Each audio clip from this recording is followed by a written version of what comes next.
Hello everybody, it's Brian here. Today I'm going to do something that for maybe a year or two I thought was impossible. So I'm going to rank my top 10 XTC tracks.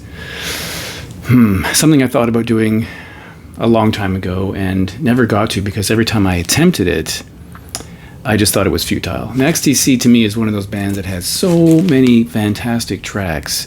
It's really difficult, and they're all excellent. So it's very difficult to rank them. I can't think of a single XTC track that I actively dislike. I think they're all fantastic.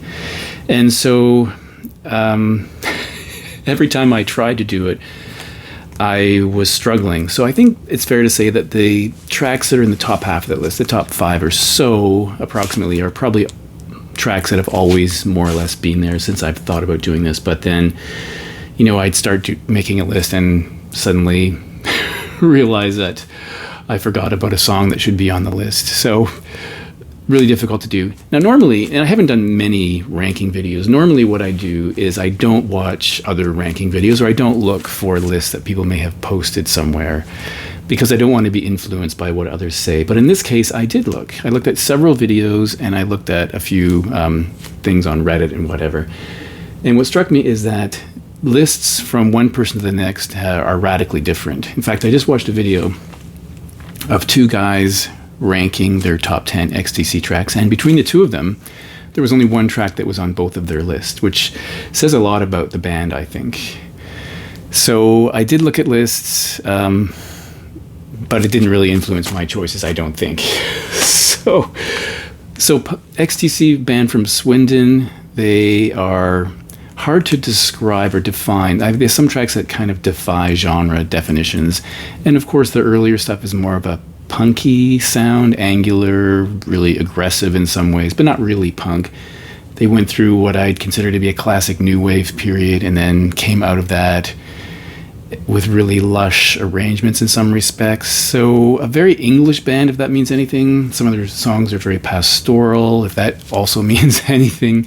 Always clever, quirky, fun, described as art rock or art punk, progressive pop even, new wave, power pop, that kind of thing, post-punk maybe. But an interesting evolution from the beginnings to the later things. I think always catchy, always smart, sometimes compared to the Beatles in some respects. Always been an interesting band to me. Now, this is my XTC vinyl collection, including some 12-inch singles. I do have a lot on CD, including this Transistor Blast 4-CD BBC sessions and some other things on CD that aren't on vinyl. Now, I will have to pause this video because I have to pull out the records I'm going to use for the ranking, but I wanted to hold them up. Now, before I do that, though, I should just give you a little comment on how I discovered XTC, and I think I've mentioned this in a different video. Way back in 1979, or it could have been early 1980. I'm not actually sure because I don't remember when this record came out, but Drums and Wires came out, and immediately I was entranced by the track Making Plans for Nigel, which got considerable airplay. In a class I was in, the guy sitting next to me, whose name was Eric, he told me I should buy the record. Now, we always talked about music. I mean, we talked about Pink Floyd's The Wall, etc., lots of music, but he said, you should buy XTC's Drums and Wires. And I did. And I really liked it, but there was a period of my life where I sold off records. So I did sell my XTC records, the early ones that I had, because I was entranced by CDs, and that's regrettable because it was in great shape. And I did buy a replacement. It's not in perfect shape, but it's an irritant. Every time I think about that record, especially that record, I'm irritated. So one thing I guess I didn't say is I said they're clever and interesting. The lyrics I find also very, very good. And of course, the membership of the band has changed over the years. People left.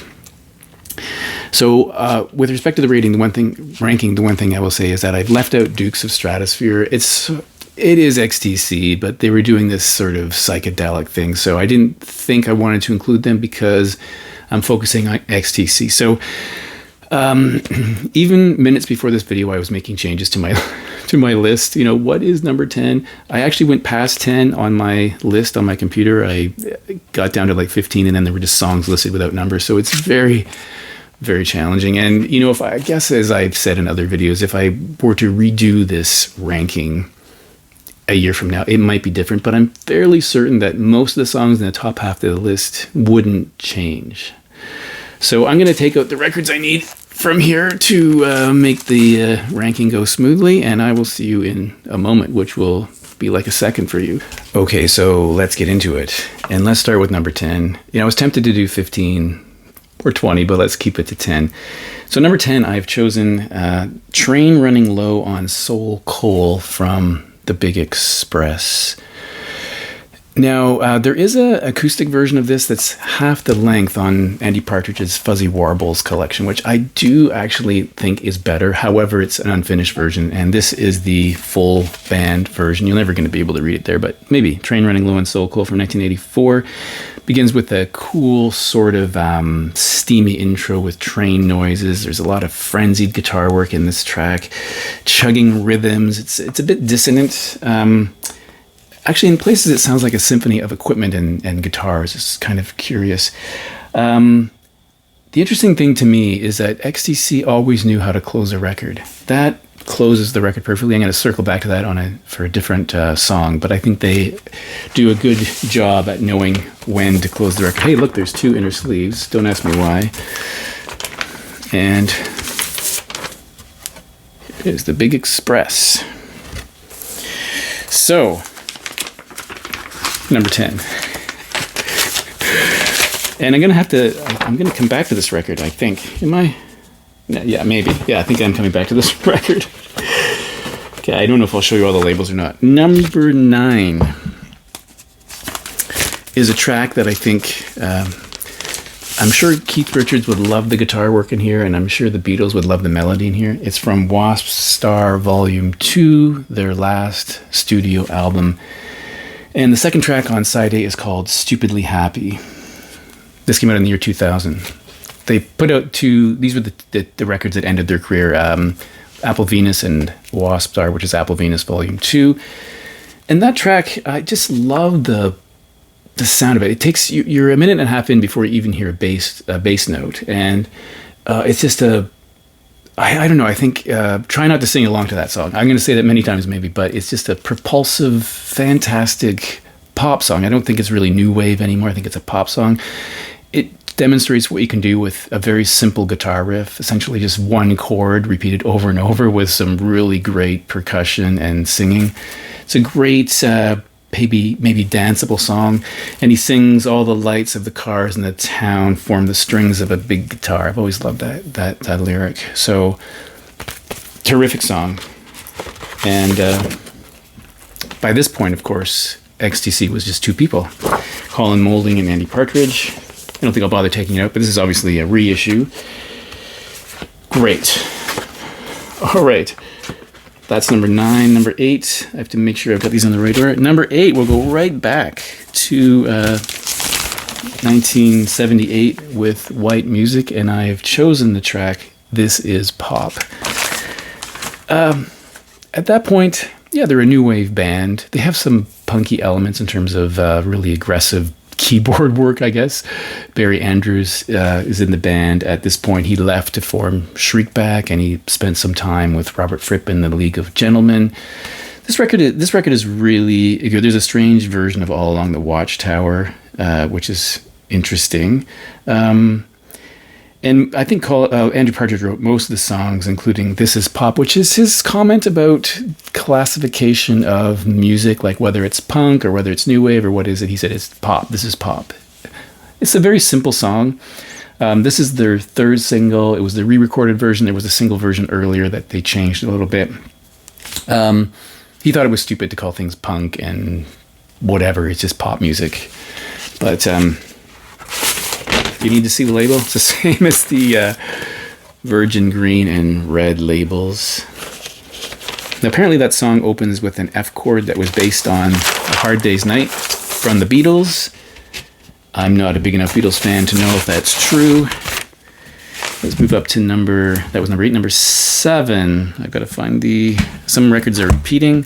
So, from The Big Express, All You Pretty Girls.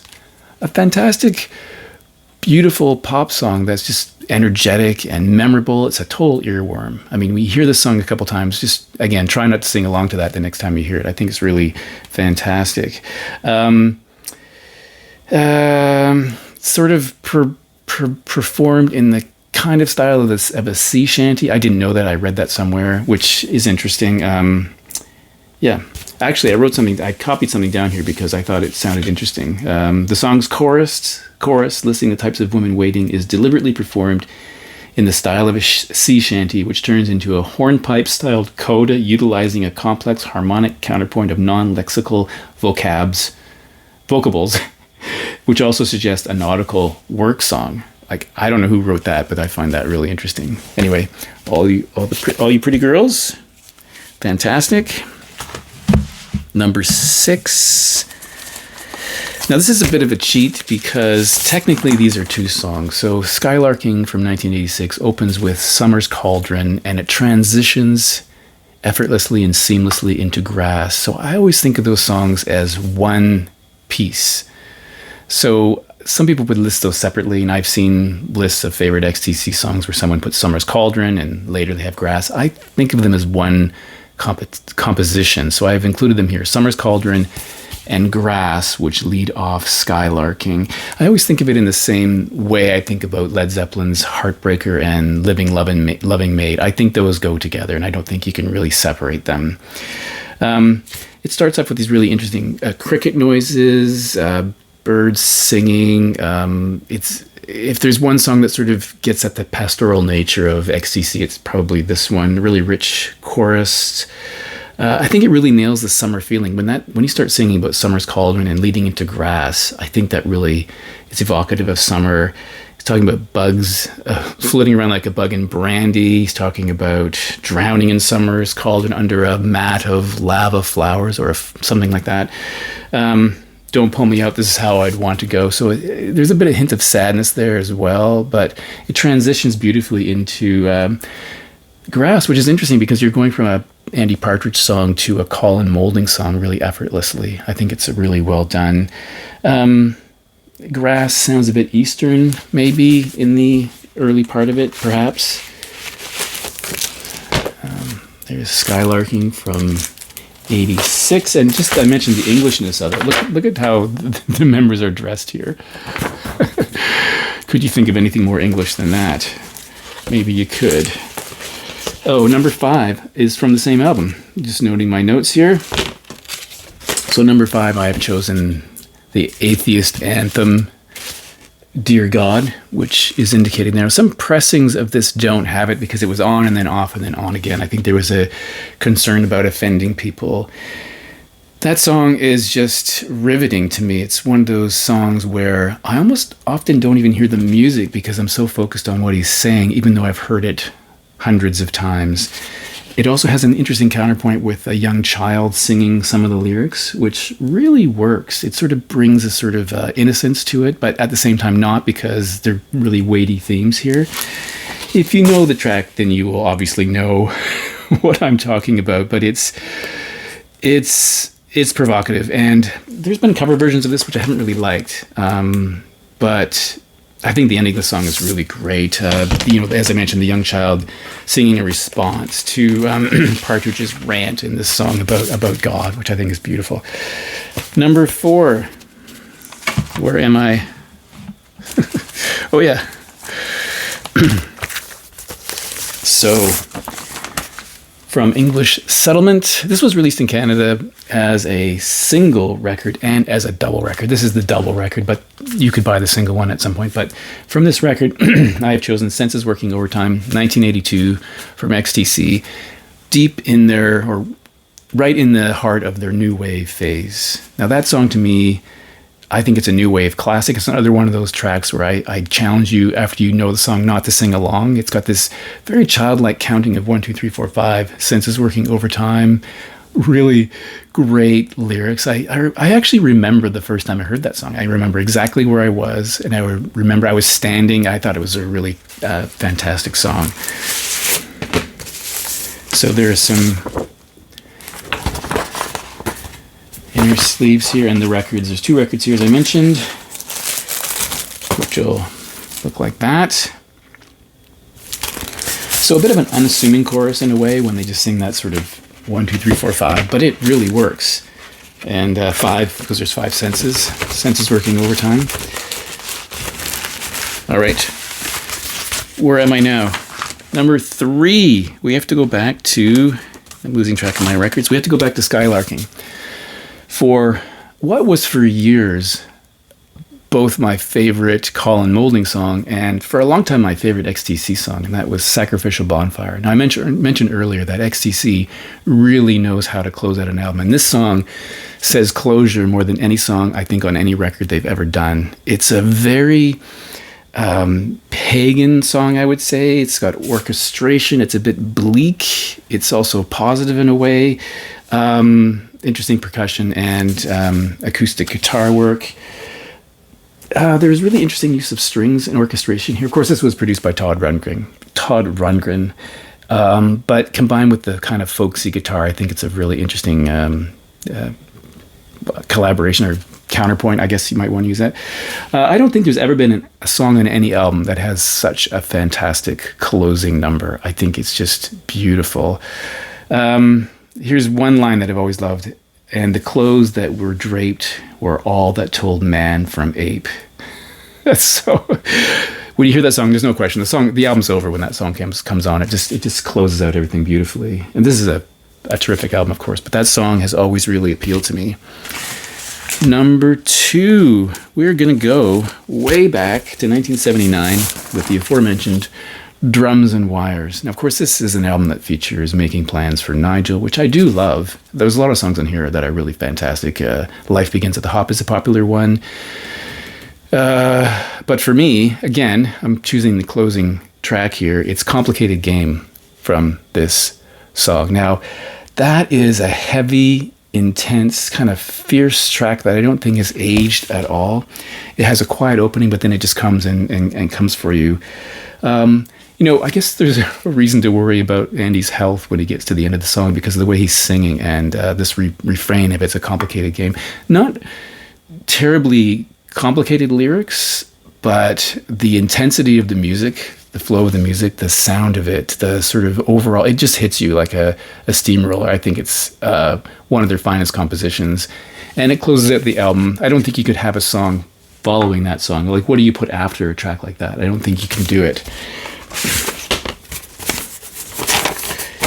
And there we go, these traditional Virgin labels. And so that is number 2. And number 1, you might be wondering, what have I chosen for number 1? And I would say that I don't think anyone else that I've seen has ever chosen this track as number 1. I mean, I did watch a few videos and looked at some lists, and this is maybe a rare song for people to make a list of favorite XTC songs. But if we go back to the Black Sea, we will go again to the last track. XTC knows how to finish a record. The last track, which you may not be able to see, is called Travels in Nihilon, the Black Sea from 1980. This is, in my opinion, the heaviest XTC track. It just comes at you. In some respects, when you hear it, you might think Killing Joke. I mean, that might sound weird comparing XTC to Killing Joke, but this is back in 1980. Love the intro, the percussiveness, the really rhythmic drumming that leads you into the song. Menacing sounds, strained vocals. Proto-grunge maybe in some ways, if that makes sense. I mean, I always feel there's a bit of industrial elements, maybe not in terms of instruments, but the sort of approach to it, maybe proto-industrial in some ways. And I find the song really hypnotic. It's 7 minutes and 50 seconds, I think, almost 8 minutes long. And is that how long it is? 6:56. 6:56. Epic label here. And again, as I said already, I mean, they close out an album with a true epic. And the first time I heard it, I maybe didn't think too much about it, but after some years going back to it, it just sort of grabbed my attention, and I honestly believe that is XTC's finest track, in my opinion, from the Black Sea. Now, of course, maybe I should have done 20 tracks, because that seems to shortchange XTC in a way, but as of today, those are my 10 favorite XTC tracks. Thanks for watching. I'll see you in the next video.